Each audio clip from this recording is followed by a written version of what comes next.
Alright.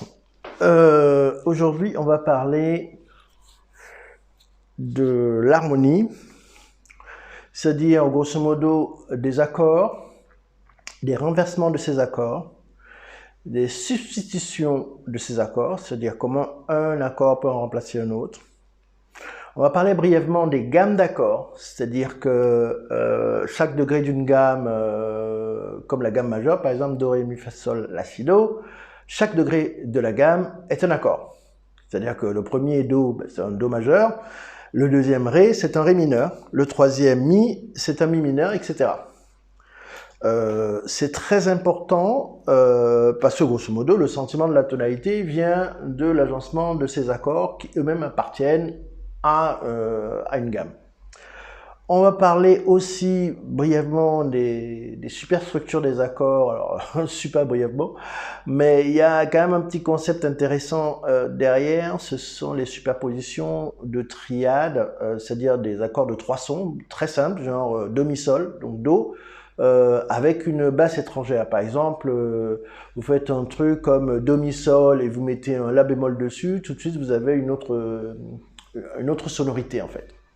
Et donc ça c'est très intéressant, c'est quelque chose qui est assez usité dans le jazz, donc on va pouvoir en parler aussi. Donc l'harmonie c'est un sujet extrêmement vaste, extrêmement vieux, parce que grosso modo, à partir du moment où les gens se sont mis à chanter, avant même d'arriver aux instruments, à partir du moment où les gens se sont mis à chanter ensemble, très très vite, la question s'est posée de dire pourquoi on chanterait à l'unisson, on pourrait peut-être essayer de superposer deux sons différents pour voir ce que ça donne. Et ça a commencé comme ça en fait, deux qui chantent et on se dit tiens on va peut-être changer, on va rajouter un troisième son différent. Et au départ, c'était vraiment, en tout cas en Europe, c'était plutôt au niveau de l'église, les moines qui chantaient beaucoup en chant grégorien, etc., que ces questions-là ont commencé à se poser, jusqu'à arriver à la musique, la grande musique baroque, classique, romantique, et patati patata, jusqu'au jazz. Donc, jusqu'au jazz, au rock, etc. Moi, je ne suis pas spécialiste de l'harmonie classique. J'ai tenté vaguement de me pencher sur le sujet en me tapant, je crois, le livre de Arnold Schoenberg sur l'harmonie. C'est absolument imbitable, j'ai rien compris. Donc je rentrerai même pas là-dedans. Ceci dit, c'est un sujet tellement vaste. Pour vous donner un exemple, voici deux livres écrits par un très grand pianiste et pédagogue américain qui s'appelle Mark Levine, The Jazz Theory et The Jazz Piano Book. C'est deux livres différents. De Jazz Piano Book, il doit faire 300 pages, donc 250 pages sur l'harmonie. Celui-ci, il en fait 600, il y en a au moins 500 sur l'harmonie. C'est dire à quel point le sujet est extraordinairement vaste.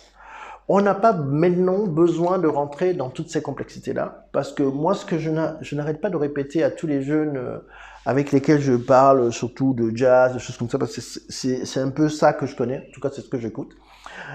J'essaie de leur expliquer que les gens qui ont créé le jazz et qui sont les très très grands jazzmen de l'histoire, bon, à part Miles Davis qui était un fils de bourgeois et d'intellectuel, puisque son père était médecin, homme d'affaires, etc.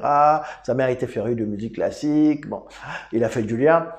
À part cela, Charlie Parker était le fils d'une femme de ménage. Je crois que Dizzy Gillespie était le 10e enfant d'une fratrie, plus avec un père qui les battait. Il est parti de chez lui à 14 ans, il s'est enfui avec un cycle, etc. Tout ça pour vous dire que la plupart des grands musiciens de jazz, qui ont en fait révolutionné à la fois l'approche mélodique et l'approche harmonique de ce style, n'étaient pas des intellectuels calculateurs froids, formés dans les plus grandes universités, etc. C'était des gens extrêmement pratiques. Et donc, il faut toujours partir de ce point de vue-là pour arriver à trouver des solutions et non pas prendre le point de vue qui s'est développé depuis les années 60 et qui est lié à l'éclosion du business de l'éducation musicale jazz aux États-Unis, qui consiste à tout théoriser. On prend un solo de Charlie Parker, on va disserter pendant des heures sur pourquoi il a choisi de mettre telle note, telle note. Vous étudiez toutes les interviews de tous les grands musiciens de jazz, d'ailleurs même d'autres styles, ils vont essentiellement vous parler de rythme. Essentiellement parler de rythme, ils ne vont pas vous dire à tel moment on était à 300 à la noire et j'ai pensé merde, pourquoi je ne mettrais pas une 9e diminuée, c'est débile. Bon, passons.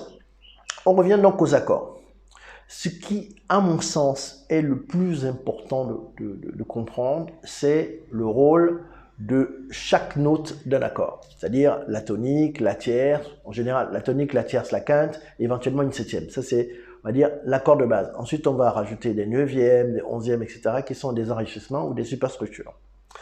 D'abord, première chose, à mon sens, quiconque, j'ai envie de dire, quel que soit l'instrument, que ce soit un instrument monophonique, tel que, enfin, monophonique, quand même, oui, tel que le saxophone, etc., ou une guitare, ou le piano, un musicien se doit de connaître à minima, dans tout leur renversement, les accords suivants. Les accords majeurs, les accords mineurs, les accords de septième, les accords diminués, les accords augmentés, les accords de sus4 et de sus2. Alors, sus, ça veut dire tout simplement suspendu, donc c'est quarte suspendue et seconde suspendue. C'est comme ça que ça s'appelle. Pourquoi? Parce que c'est grosso modo les accords de base qu'on va retrouver dans toutes les chansons, j'ai envie de dire, 99% de musique populaire, ce sont les accords qu'on va retrouver. Donc, faut les connaître dans tout le renversement. Et c'est quoi un renversement? Un renversement, c'est tout simplement le fait d'avoir un accord qui fait par exemple Do, Mi, Sol, Do, et d'un seul coup, de partir de la tierce pour construire l'accord en disant on va faire Mi, Sol, Do, Mi. Et ensuite, on va faire Sol, Do, Mi, Sol, etc. Donc, on renverse à chaque fois l'accord. Donc, par exemple, ce que je viens de faire, ça s'appelle un accord en position serrée. Pourquoi? Parce que les notes se suivent. Maintenant, il y a plusieurs autres façons d'ouvrir ces accords-là, c'est très pratique surtout au piano. Et tout ce qu'on fait, c'est simplement qu'à chaque fois, donc, on va monter une note, on va la mettre à l'octave. Donc, typiquement, si on a Do, Mi, Sol, Do, ben, ce qu'on va faire, Do, Sol, Do, Mi, le Mi à l'octave. En général, c'est ce qu'on fait à la guitare, parce que la guitare s'y prête bien. Typiquement, ça, c'est un Do majeur en position serrée. Exactement, Do, Mi, Sol, Do. Ça, c'est un Do majeur en position ouverte avec ce Mi, Mi à l'octave. Et on peut ainsi de suite continuer, c'est-à-dire qu'on peut très parfaitement faire la chose suivante. Après avoir mis le Mi à l'octave, on va mettre le Sol à l'octave et on va ouvrir encore plus l'accord. On va faire un truc comme ça, etc., etc. Et ça s'appelle des drops. Donc le premier drop où on met la deuxième note, j'ai envie de dire, du renversement à l'octave, s'appelle drop 2. Le deuxième où on met la troisième note à l'octave, donc en fait la troisième et la deuxième, les deux à l'octave, ça s'appelle drop 3. Et il y en a encore un plus ouvert, je crois que ça s'appelle drop 2-4 si je ne me trompe pas, mais en tout cas on peut ouvrir l'accord ou alors le resserrer. Moi, la position que je préfère, et parce que je pense que, comme j'ai commencé à la guitare un peu, c'est la position drop 2, c'est-à-dire je renvoie la deuxième note à l'octave. Donc tous ces accords-ci, parce qu'ils sont très très pratiques, ils sont très mobiles, et ils sont assez faciles à travailler, on peut faire des mélodies facilement avec. Bon. Une fois qu'on a dit tout ça, il faut donc travailler les accords précités dans tout leur renversement. Et surtout, prendre en compte le fait suivant. Chaque degré, enfin, chaque note d'un accord n'a pas le même poids. Typiquement, si vous prenez un accord qui fait Do, Mi, Sol, Si bécard, c'est-à-dire Do majeur septième. Et bien, dans un Do majeur septième, la note la plus importante, c'est d'abord la tierce. Parce que c'est le Mi qui dit que c'est un Do majeur. Si c'était un Mi bémol, ça serait un Do mineur. Quelque chose qui est après, c'est ça qui distingue et qui donne la couleur définitive et réelle de l'accord, mineur ou majeur. La deuxième note la plus importante, c'est la septième. Pourquoi? Parce que c'est celle-là qui va colorer l'accord et qui va donner une position, en fait, j'ai envie de dire dans l'harmonie. C'est-à-dire un Do majeur septième n'aura pas la même position dans l'harmonie qu'un Do septième, c'est-à-dire avec un Si bémol.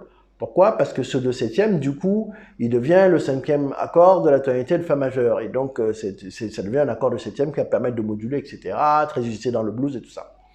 Si c'est un Do6, il peut avoir aussi une position première dans la tonalité, mais c'est une autre couleur, etc., etc. Donc, la note la plus importante, c'est d'abord la tierce. La deuxième note la plus importante, la septième. La troisième note importante, c'est la fondamentale, évidemment. Et la note dont franchement tout le monde se fout, c'est la 4. La 4 ne sert à rien. Donc en fait, quand vous allez enrichir un accord ou quand vous allez transformer un accord, c'est la première note dont vous pouvez vous débarrasser. Franchement, elle ne va pas vous faire de mal. La deuxième note dont vous pouvez vous débarrasser, c'est la fondamentale. Il reste donc la tierce et la septième.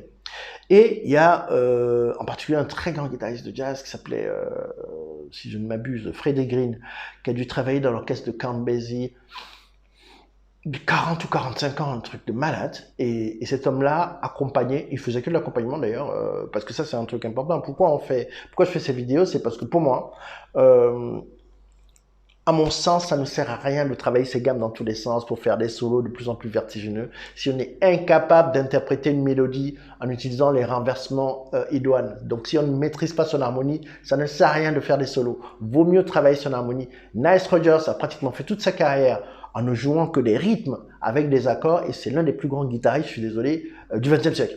De la même façon, Freddie Green, dont je viens de parler, il a accompagné le big band de Count Basie pendant 40 ou 45 ans. Cet homme n'a jamais fait un solo en single note. Il accompagnait avec des accords, et souvent des accords brisés, c'est-à-dire souvent uniquement la tierce et la septième, ou peut-être un enrichissement, c'est tout. Pourquoi?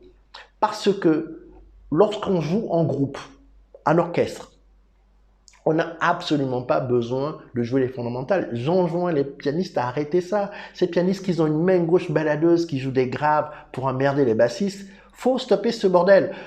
Laissez tomber ça. Jouez la tierce et la septième, éventuellement une neuvième, une onzième au-dessus. Vous allez faire le bonheur de tout le monde parce que vous ne marchez pas sur les plates-bandes du bassiste. Ça, c'est extrêmement important. Et les guitaristes, c'est pareil. Quand vous jouez de la guitare, ce type d'accord, vous les jouez quand vous êtes tout seul ou autour d'un feu, je sais pas, les scouts, etc. Quand vous êtes en groupe, ne touchez jamais à la corde de mi et à la corde de la. Franchement, à moins que ce soit vraiment un renversement très très avancé, etc. Parce que quand vous faites ça, vous êtes immédiatement sur les plates-bandes du bassiste. Et ça ne sert à rien parce qu'il, lui, il est déjà en train de jouer les fondamentales. Donc, concentrez-vous sur les notes les plus importantes. Et les notes les plus importantes, je répète, c'est la tierce et la septième. Juste derrière ce sujet, on arrive au sujet, on aborde le sujet des substitutions. Alors, pourquoi c'est important? D'abord de comprendre l'importance des notes dans l'accord avant d'arriver aux substitutions. C'est parce qu'une substitution, grosso modo, c'est un accord qui va se mettre à la place d'un autre et assurer les fonctions essentielles de l'accord précité. Je m'explique très concrètement. Ça, c'est un Do majeur. Ça fait excusez-moi, Do, Mi, Sol, Si bécard. Do majeur. Eh bien, je peux remplacer Do majeur par Mi mineur. Mi mineur septième. Alors, si j'ai un Mi mineur septième, mon Mi mineur septième, il fait quoi? Il fait Mi, Sol, Si bécard, Ré. Ça veut dire que j'assure la tierce et la septième de mon Do majeur septième, et en plus je lui rajoute une neuvième, ce qui le colorise, ce qui me donne un peu l'équivalent de cet accord-ci. Sauf que je joue ça pendant que le bassiste est en train de jouer le Do. C'est ça mon rôle de guitariste. De la même façon, je peux substituer à mon Do majeur un Mi 7 sus 4. C'est d'accord. Donc pendant que mon bassiste fera ça, moi je ferai ça. D'accord? Et de toute façon, il faut que vous travaillez un peu. Vous googlisez substitution d'accords, vous allez trouver 1 milliard de PDF, 1 milliard de vidéos explicatives. Enfin bon, il y en a dans tous les sens. Ce qu'il faut juste retenir, c'est que tout accord, en fait, en vérité, qui contient la tierce et la septième d'un autre accord, est éligible à le remplacer. Alors bien sûr, tout ne sonne pas bien, mais tout accord qui contient à minima la tierce et la septième d'un autre est éligible pour le remplacer. C'est juste cette chose que vous devez garder en tête, c'est très important. Parce que derrière, ça va vous servir, par exemple, lorsqu'on va aborder les triades. Et les triades, c'est quoi? C'est les accords à 3 sons dont je parlais, ces accords-là. Des accords comme ça, des accords à 3 sons. Ces accords à 3 sons, en fonction de l'endroit, parce que bon, c'est très simple, parce qu'on les utilise dans la musique très très populaire, etc. Mais par exemple en jazz, les pianistes de jazz ont très vite découvert que sans se fatiguer, en jouant la tierce et la septième d'un accord à la main gauche, ils pouvaient aisément superposer plein de triades qui allaient colorer l'accord de façon très très forte à la main droite.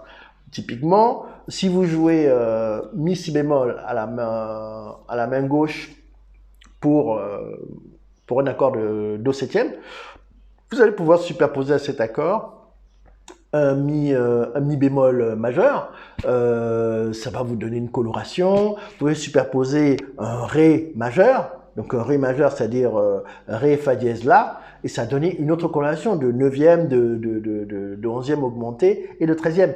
Donc, et ça reste des choses extrêmement faciles à manipuler parce que justement, vous n'avez pas besoin de rentrer dans des complexités pour pouvoir superposer ça. Il suffit que vous maîtrisez vos tierces et vos septièmes et après vous faites des enrichissements extrêmement simples. Donc, ça vous permet aussi, par exemple, quand vous êtes en groupe, d'exprimer une sonorité extrêmement complexe avec très très peu de moyens. Pat Metheny est un géant dans le domaine. Je crois que Diodio, le très très très très grand guitariste qui n'est connu que des guitaristes, qui était par exemple l'idole de Pat Metheny, et ben Diodio est aussi un maître dans ces harmonies-là, entre autres, hein, parce que c'est un maître dans tout. Donc ça c'est très important. Donc vraiment gardez en mémoire, parce que je vais pas m'apesantir, gardez en mémoire que vous devez connaître tous vos renversements, des accords majeurs, mineurs, septièmes, diminués, augmentés, quartes suspendues et secondes suspendues. Les notes les plus importantes d'un accord, c'est la tierce et la septième. Pour substituer un accord, donc tout accord qui comprendrait la tierce et la septième d'un autre accord est éligible pour le remplacer. Voilà pour le sujet, je ne vais pas m'étendre. Vous googlisez ce sujet-là. Vous devez absolument intégrer le travail des accords et de leur renversement dans votre travail quotidien.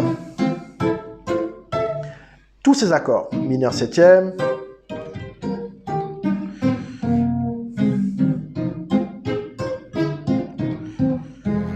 d'accord, parce que c'est ça qui va vous donner la liberté de...